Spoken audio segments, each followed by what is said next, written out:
1969. The Game of Life. The game of life, like every game, is played within the framework of certain rules, and any violation of those rules carries a penalty. You and I are playing this game from morning to night, and should therefore learn its rules in order to play it well. Ecclesiastes gives us this rule: even in your thought do not curse the king, or in your bedchamber curse the rich, for a bird will carry your voice, or some winged creature tell the matter. And Mark gives us another as, whatever you desire, believe that you have received it, and you will. If you must believe you have received your desire in order to attain it, then you must start your game by believing it is finished. You must feel yourself into and partaking of your goal, and you must persist in that feeling in order to achieve it. Now another rule is said in this manner: cast your bread upon the water, and you will find it after many days. In other words, do not be concerned as to how it is going to happen. Just do it. This statement hasn't a thing to do with doing good as the world defines the word. Jesus was a carpenter. The word means one who produces from seed, as a flower, a tree, the earth. The prophecy of the Old Testament is the seed which a carpenter called Jesus brings to birth. He comes not to abolish the law and the prophets, but to fulfill them. The word bread in the statement, cast your bread upon the waters, means to devour, to consume. Water is a euphemism for semen, that living water which carries the sperm of man. The creative act is psychological, not physical. Yet the intentions are the same. You must cast your bread upon the waters with passion. You must be consumed with the desire and literally on fire with love for its possession, for an intense imaginal act will always draw into itself its own affinity. Winston Churchill departed this world a very successful man. However, during his life he had many failures. Then one day he made this discovery, which changed his life. These are his words: the mood decides the fortunes of people, rather than the fortunes decide the mood. Let me put it this way: the game of life is won by those who compare their thoughts and feelings within to what appears on the outside, and the game is lost by those who do not recognize this law. Being consumed by anger, they see no change in their world, but if they would change their mood, their circumstances would change. Then they would recognize the law behind their world. There are those who are depressed all day long and remain that way all their life. I remember back in New York City when I would see certain people walking in my direction, I would want to cross the street because I did not want to hear their depressing stories. They would spend hours telling about their wife or husband, their children or grandchildren, and each story geared toward depression. Never changing their mood, their world never changed. Seeing no change, they would not recognize a law between the inner world they maintain and the outer world of response. But if you apply this law, you can predict your future. Feel a new mood rise within you. Sustain it, and soon you will meet people who embody this new state. Even inanimate objects are under the sway of these affinities. In a certain mood, I have gone to my library and removed a book I have not touched in years. And when I casually open it, I find confirmation of my mood. A table, though remaining the same, will be seen differently based upon your momentary mood, for everything reflects it. It is your mood which decides your fortune, not your fortune that decides your mood. People feeling poor attract poverty, not knowing that if they felt rich, they would attract wealth. In the book of Proverbs it is said, "The spirit of man is the lamp of the Lord." Now the lamp of the Lord is the light of the world. We contain that light, and nature, the genie, is our slave, fashioning the world as our mood dictates. By nature I mean all of humanity, the animal, plant, and mineral world. In fact, everything that appears on the outside is a slave of this lamp. Fashioned from within, this slave will fashion your world to reflect your thoughts, and no power can stop their fulfillment. Become aware of what you are thinking, and you will recognize a law between your mood and your surrounding circumstances. Then you will predict with certainty, because you know certain events, being in harmony with your mood, must appear. Everything, whether a living being or an inanimate object such as a book, must appear to bear witness to your mood. Now, in order to play this game of life, you must know what you want to replace what you have. When you know what it is, you must assume the feeling that you have it. Although your reason and senses will deny its existence, persistence will cause your assumption to harden into fact and objectify itself upon your screen of space. Play the game this way. You may think it doesn't work, but that's because you have not tried it. You may believe the idea is stupid, but I tell you, the mood decides your fortune. Believe me, for I have proved this principle over and over again in my life. It was Winston Churchill who galvanized the Western world by putting his words into practice. In spite of the horrors and bombing in London, Mr. Churchill sustained the mood of victory, and even in the darkest days he would not waver. Knowing the mood would externalize itself around the world, he sustained the mood, while his opponents, not knowing the law, put their trust in armies and machinery of war. Mr. Churchill's wonderful statement, recorded in the New York Times, has proved itself to me. By simply catching the mood, I have changed the circumstances of my life. Now I teach others how to do it. I invite you to ask yourself how you would feel if your desire was now fulfilled. Toy with the thought. Play with it a while and the mood will come upon you. Keep that mood by playing with the senses it evokes, and watch your world change to match your new mood. Let me tell you of a lady I know who in her middle 60s had nothing when she put this principle into practice. Every morning as she soaked in the tub prior to going to her $75 a week job, she would say to herself, "Something wonderful is happening to me now." She kept playing upon the mood, toying with the feeling that something wonderful was happening. That very week, she received her first breakthrough. For 30-odd years, this lady had attended the opera, concerts, and Broadway shows with an intimate friend. Every night they dined in some fabulous restaurant, but he had told her many times he would never give her any money.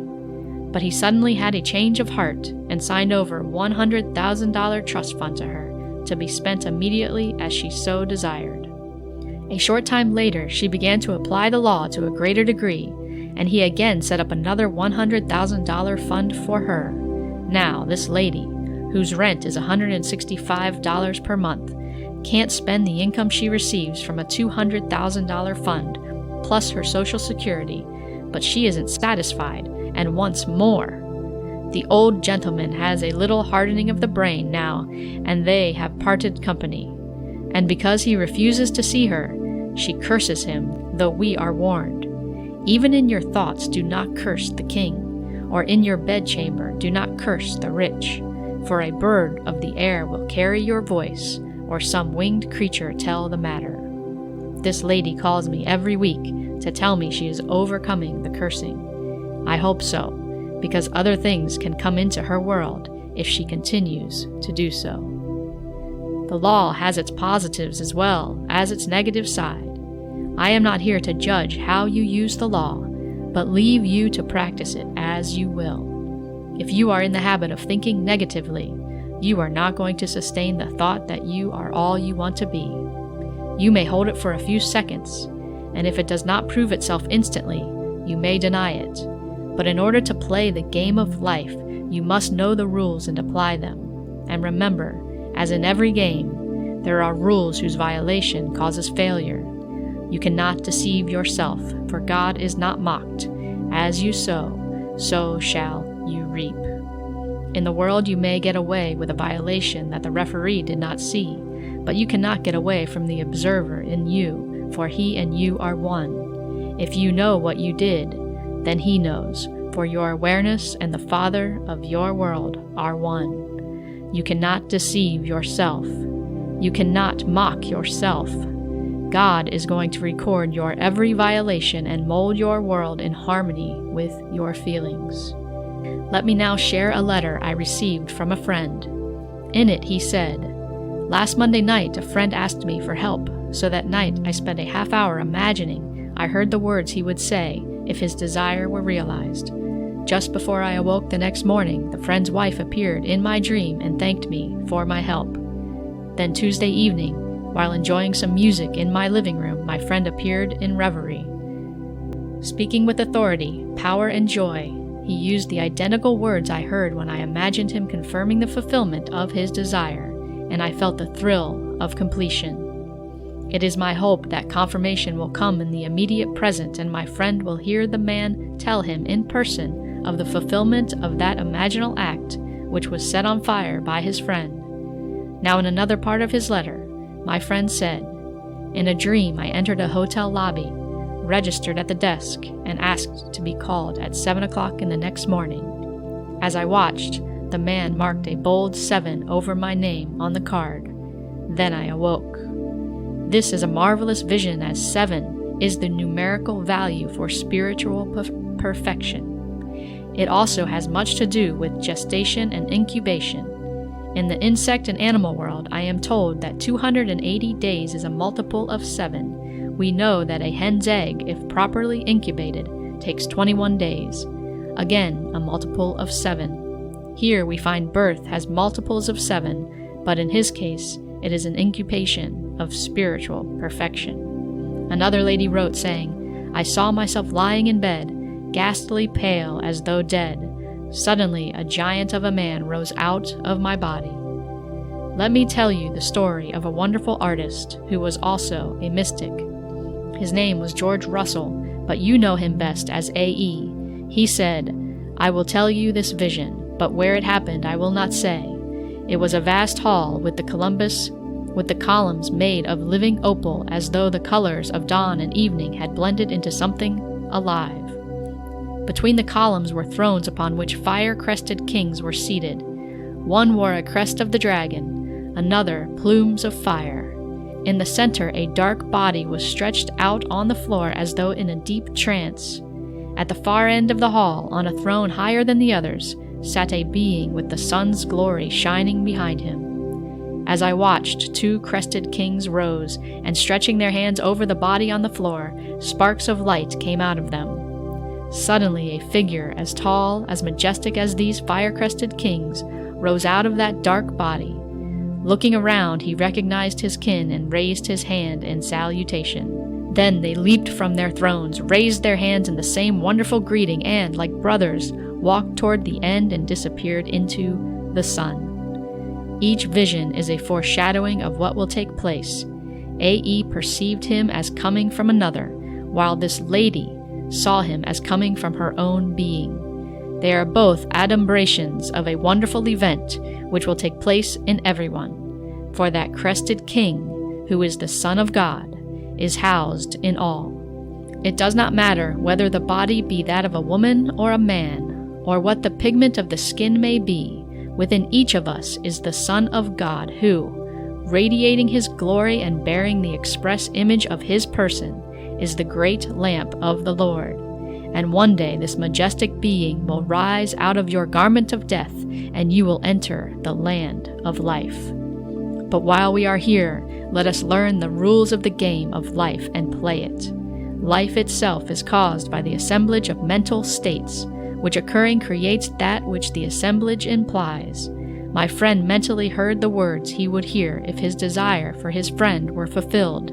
Its assemblage, occurring within him, created the event to be played out in the game of life. After you have assembled your mental state and allowed it to occur within you, you do not have to repeat the act. You cast your bread upon the water the moment you felt relief. Although you do not have a physical expression in a sexual manner, relief is possible. And of all the pleasures of the world, relief is the most keenly felt. When someone you dearly love is late, you anxiously await that key in the door, and when you hear their voice, your relief is keenly felt. That is the same kind of relief you will have when you have imagined correctly. If you find it necessary to recreate the act every day, you are not casting your bread upon the water. You may imagine over and over again, but you are only going to impregnate once. And if you reach the point of relief, your bread has been cast upon the water to return, perhaps in the matter of an hour. I have had the phone ring minutes after I have imagined it, to hear confirmation that it has happened. Sometimes it has taken days, weeks, or months, but I do not repeat the action once I have done it and felt the feeling of relief, for I know there is nothing more I need to do. Learn to consciously play this game of life, for you are unconsciously playing it every day. I am sure the millions of you who are on relief feel the government owes them a living, but there is no government, only we who pay taxes. The government has no money and can only give what it takes from our pockets. Those on relief are complaining, claiming they are not getting enough out of our pockets, and that mood persists throughout their day. Their mood never varies, so they see no change and recognize no law between the mood they are sustaining and the outer world they dislike. If they were told that their mood was causing the phenomena of their life, they would deny it. No one wants to feel he is solely responsible for the conditions of his life, yet there is no other cause. God is the only cause, and he is man's own wonderful human imagination. When I speak of imagination, I am referring to God in you, of which there are two sides, imagining and contacting. Contacts are what imagining is all about. When you imagine, you contact a feeling, and the feeling you imagine, you create. You are the same God who created the world and all within it. But while you are clothed in a garment of flesh and blood, your power is keyed low. I do hope you understand the rules to the game of life, and because there is a positive as well as a negative rule, I urge you not to curse anyone. Ecclesiastes used the words king and rich because they are the ones most often envied. A person need not be a millionaire, however, to be envied. He could simply be a little better off than another. Someone could live in a better neighborhood, pay more rent, maybe even go to a better restaurant, or buy better clothes, to be envied. So we are warned not to curse the king or the rich in our thoughts, for they cannot be concealed, as all thoughts are completely one, and by a law divine they mingle in one another's being. Awareness seems to be scattered, as everyone on the outside is aware. But no one needs to ask another to aid in the change of his world if he changes it on the inside. If another is necessary to bring about the change, he will, with or without his consent. You do not have to single out the individual to play the part in bringing about the change you have imagined. He will play his part, if necessary, because we all intermingle. All you have to do is stand at the end from within. I remember visiting my family in Barbados when I was told I could not leave the island for 7 months, but I wanted to leave on the next boat out.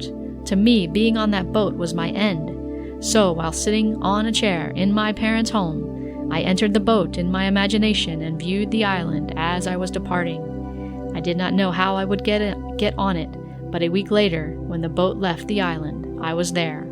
This I know from experience.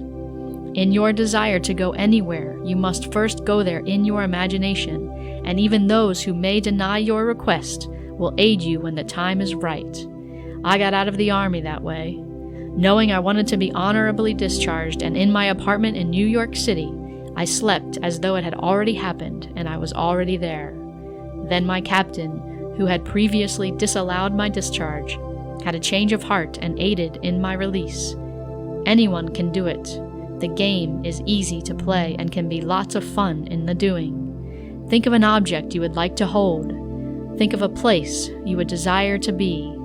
Then find an object in that room and feel it until it takes on sensory vividness. Don't make it a lamp, but that lamp.